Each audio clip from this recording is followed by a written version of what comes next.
종교는 인류가 탄생하고 발전하는 과정에서 인류와 함께 자랐다고 해도 과언이 아닌데요.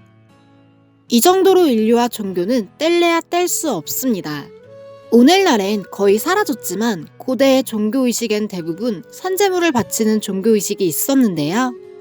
그런데 놀랍게도 비교적 최근까지 인신공양을 했던 종교가 있었다고 합니다.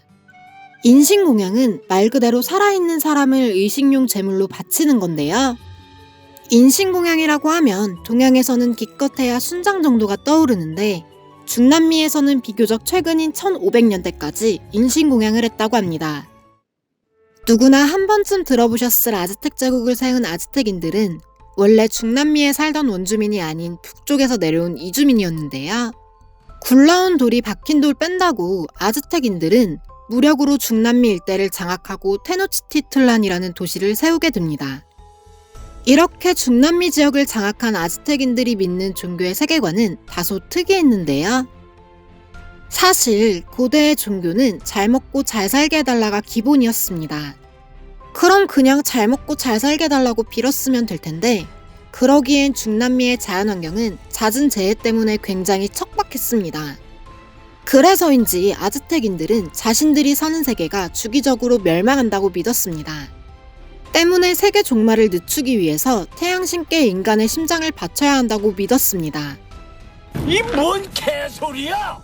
그래서 아즈텍인들은 주변 국가들을 침략하고 포로들을 잡아와서 제물로 바쳤던 건데요. 아즈텍인들은 초기에 제국을 건설하면서 저항하는 여러 도시들을 말살시키는 일반적인 전멸전쟁을 벌였습니다.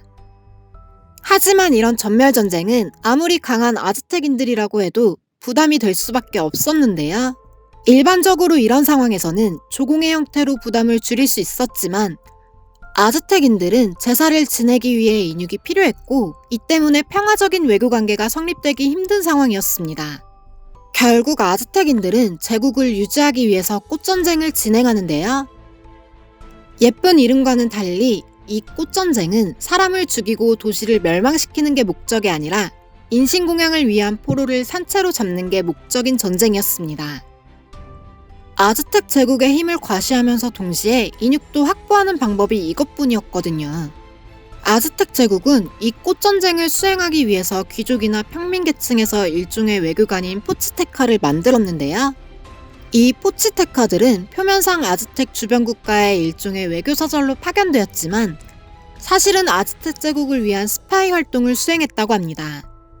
포치테카들은 적당한 시기에 주변 국가들에서 아즈텍 제국의 위기가 닥쳤다는 거짓 소문을 흘려 그들이 전쟁에 나서도록 만들었다고 하는데요.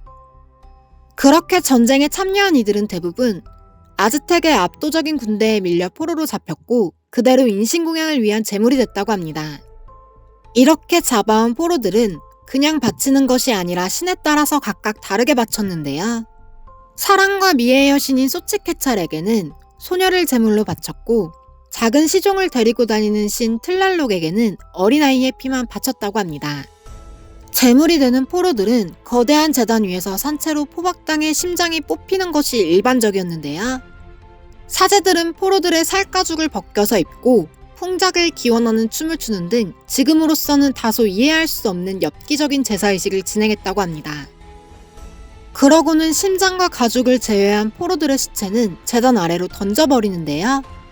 이렇게 던져진 포로들의 시체는 아즈텍인들의 일용할 양식이 되었다고 합니다. 이런 식으로 희생당한 포로의 수는 1년에 적게는 15,000명에서 많게는 25만 명에 달했다고 하는데요. 그렇다면 아즈텍인들의 지배를 받는 주변 국가들은 가만히 당하기만 했을까요? 아즈텍인들이 정말 머리를 잘 썼는데요. 주변 국가 지배층들의 통치권을 유지시켜주는 대신 합의를 통해서 전쟁을 했다고 합니다. 그래서인지 주변국들은 반란은커녕 오히려 서로 포로를 더 적게 바치기 위해 자기들끼리 치고받고 싸우는 경우가 부지기수였다고 합니다. 그렇다면 이렇게 미쳐 돌아가던 아즈텍 제국은 어떻게 멸망하게 됐을까요?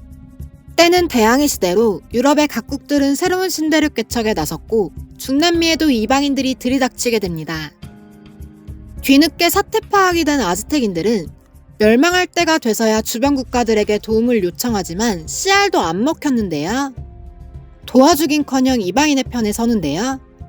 테노치티틀란의 함락 당시에 스페인을 도운 원주민 동맹군의 숫자가 무려 15만 명에 달했다고 합니다. 이들 원주민 동맹군들은 스페인 사람들의 만류에도 지난 세월의 보복이라도 하듯 저항하는 아즈텍인들을 학살했다고 합니다. 자신들의 이익을 위해 인간 사냥을 서슴지 않았던 아즈텍 제국의 멸망은 어쩌면 그들이 믿었던 종교의 세계관처럼 예정된 멸망이 아니었을까 싶네요. 영상이 재밌으셨다면 구독과 좋아요, 알림 설정까지 부탁드립니다.